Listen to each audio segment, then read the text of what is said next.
Bonjour à tous, bienvenue sur ma chaîne Vermisseau Jacob, je suis l'évangéliste Rémi et une parole prophétique pour vous aider à discerner les temps et les circonstances. Vous savez que au temps de Noé, les hommes et les femmes avaient corrompu leur voie. Ils s'étaient détournés des voies que l'Éternel leur avait données pour commettre des abominations.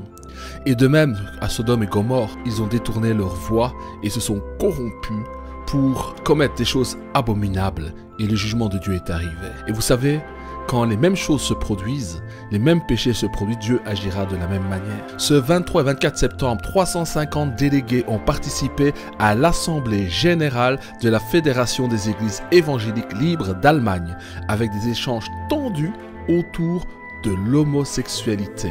Donc, les églises libres évangéliques d'Allemagne se sont réunies parce que vous voyez, il y a un courant à l'intérieur qui a voulu et qui veut absolument dire que l'homosexualité n'est pas un péché et que Dieu a changé d'opinion et que Dieu doit s'adapter en fait aux nouvelles contingences mondaines, laïques de ce monde.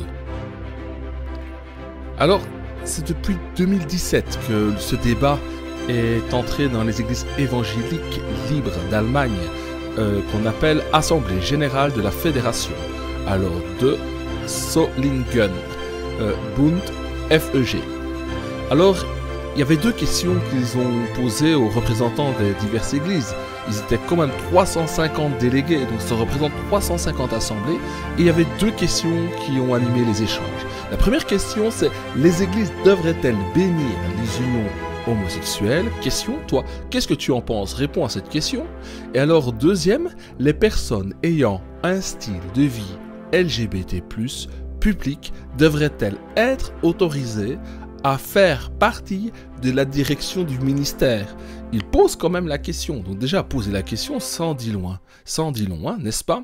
Et donc, depuis 2019, la Bund FEG, donc le groupement des assemblées évangéliques libres, ont proclamé qu'elles croient que le mariage entre un homme et une femme est le modèle biblique. Donc selon la fédération, le comportement homosexuel n'est pas compatible avec ce modèle. Malgré la pression de certaines congrégations qui promeuvent une approche plus accueillante et inclusive des questions LGBT+, la fédération a réaffirmé plus tôt en 2022 sa position. Alors quelle est-elle cette position? Elle a dit qu'elle brandit la menace d'exclure celles qui n'ont pas la même position sur cet aspect théologique, donc qui s'appuie sur les valeurs bibliques et sur la révélation dans Genèse. Donc dans ces 350 assemblées, il y a des délégations qui veulent absolument intégrer au ministère les personnes homosexuelles, et ça fait tension. Et voilà, c'était très chaud.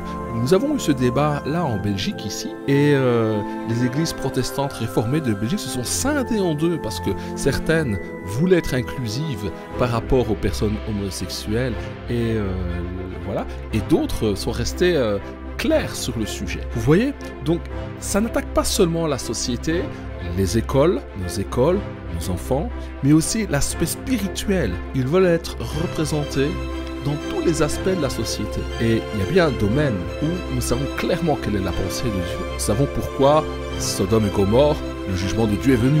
Nous savons aussi pourquoi le jugement de Dieu est venu sur les contemporains de Noé, et pourquoi ils étaient détruits par les eaux. Donc, quand vous voyez un même cycle se reproduire, attendez-vous, mes frères et mes sœurs, que Dieu agisse de la même manière. Et je crois qu'on a dépassé un cap. Aujourd'hui, nous sommes bien plus loin dans le mouvement LGBT+, que ne l'était Sodome, Gomorrhe ou le temps de Noé. Aujourd'hui, nous avons atteint un autre niveau avec les théories transgenres. N'oublions pas, nous sommes des chrétiens, des disciples de Jésus-Christ, nous ne sommes pas des gens qui fonctionnent dans la haine. Nous aimons toute personne, quelle que soit son orientation sexuelle, elle mérite le respect, la protection, le secours. Nous devons aider et secourir, car nous ne rejetons personne. Mais nous restons clairs sur les commandements de Dieu, car il est dit, car le salaire du péché, c'est la mort, et tous ont péché. Nul n'est juste sur cette terre. Tous, nous avons besoin de la rédemption qui est en Christ. Je t'invite vraiment à regarder ces deux vidéos, l'alliance de Dieu avec Noé et le drapeau LGBT. À la fin, tu auras les liens. Avec cela, tu vas comprendre le mystère de l'abomination qui est caché là. Et puis là, il y a un pasteur Darkwing dans l'église épiscopale de New York, ou une église qui avait accepté le mariage gay, le ministère gay, et tu vas voir où elle en est arrivée. Voilà, l'Allemagne est aussi mise à l'épreuve. Nous serons tous mis à l'épreuve sur ce sujet-là. Voilà, que la grâce de Dieu vous accompagne et la puissance de l'esprit de révélation en Jésus-Christ vous soutienne en toutes choses. Dites-moi vos avis dans les commentaires. Restez corrects, nous sommes saints, nous sommes mis à part, nous parlons bien, nous n'insultons pas et nous haïssons personne.